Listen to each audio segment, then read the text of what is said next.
Hello, everyone. Well, I'm alone today. No Suneshi or Sneha. Unfortunately, maybe you should come and I'll make a recording of a lesson together with you one day. Let's jump into the lesson.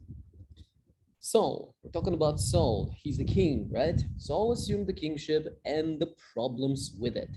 King, the reports are true. The Philistines, the enemy, are assembling to come against us. We counted 3,000 chariots accompanied by Philistine soldiers as numerous as the sand on the seashore.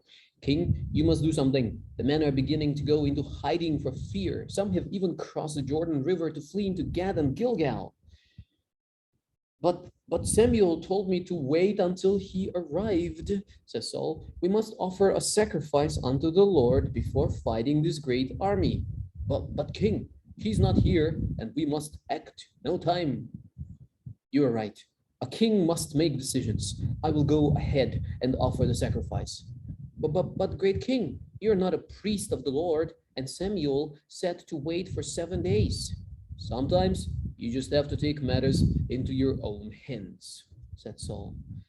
But King Saul acted in fear instead of obedience. He was not supposed to sacrifice. Only the priest was able to sacrifice an animal to the Lord.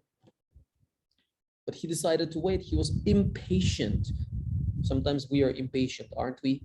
We feel and we think that we must take actions, take matters into our own hands. What have you done? See, now Samuel comes. What have you done? He says. When I saw that the men were scattering and that you did not come at the set time and that the Philistines were assembling, I thought, now the Philistines will come down against me, and I have not sought the Lord's favor. So I felt compelled to offer the burnt offering. You have acted foolishly, says Samuel. You have not kept the command the Lord your God gave you. If you had, he would have established your kingdom over Israel for all time.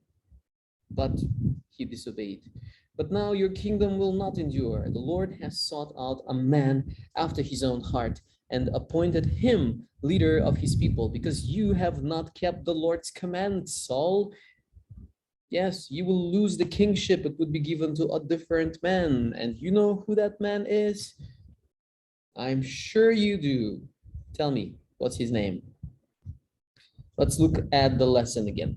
Saul on a mission. The Philistines were back. They had gathered to fight the Israelites again and were in such a strong position that the Israelites hid in caves and behind rocks. Meanwhile, Saul was waiting for Samuel at a place called Gilgal. He had been waiting for 7 days and was becoming impatient.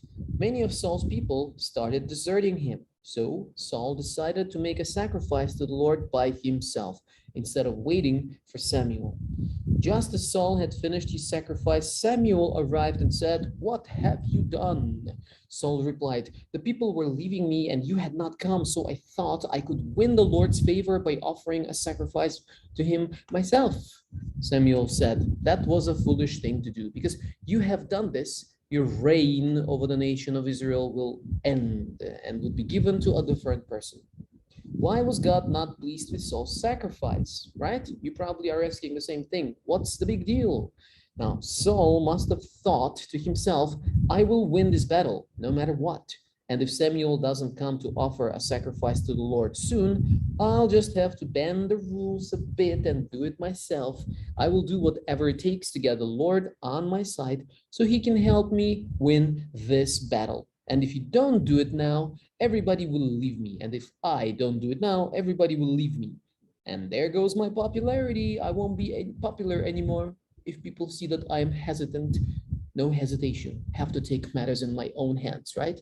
Saul wanted to do something religious in order to get God to help him win. Saul was impatient and disobedient. He was relying on his own good ideas instead of trusting God to do things his way. Saul only wanted God's blessing so that he could win and become more popular. Afterwards, Saul would take all the glory for himself, of course. Verse for today, to obey is better than sacrifice. 1 Samuel 15:22. To obey is better than sacrifice. Yes, Obedience is what God is he wants from us. He doesn't want us to give billions of dollars to people. It's nice, but that's not what he wants. He wants our heart to be obedient to his word. He wants us to love people around us. He wants us not to sin and to worship him and thank him for all the good things he's done for us. He wants obedience. He doesn't want sacrifice. That's who our God is. And that's all for today. I'm planning the fun day for you, but I'm not gonna tell you until like 3 days or so before it comes. So keep your ears wide open, like donkey ears. If they're big enough, you'd be able to hear what I'm saying. I'll see you around. Bye bye.